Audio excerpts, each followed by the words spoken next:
యతః సర్వాణి భూతాని భవంత్యాదియుగాగమే యస్మింశ్చ ప్రళయం యాంతి పునరేవ యుగక్షయే.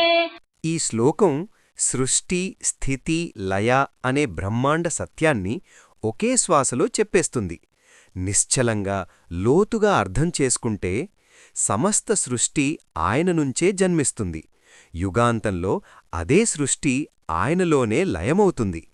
ఆయనే ఆరంభం, ఆయనే అంతం, మధ్యలో నిలిచే ఆధారం కూడా ఆయనే. భావార్థాన్ని జీవనానికి అన్వయం చేసుకుంటే నదులు సముద్రం నుంచి పుట్టి చివరికి మళ్లీ సముద్రంలో కలిసినట్లే జీవుల జననం కూడా ఆయన నుంచే, వారి ప్రయాణాంతం కూడా ఆయనలోనే. మన జీవితంలోని ఆరంభాలు, ముగింపులు, మార్పులు అన్నీ ఒకే పరమసత్యపు లీలలు. ఇది తెలుసుకున్నవాడికి భయం తగ్గుతుంది, అశాంతి కరిగిపోతుంది, శరణాగతి సహజమవుతుంది.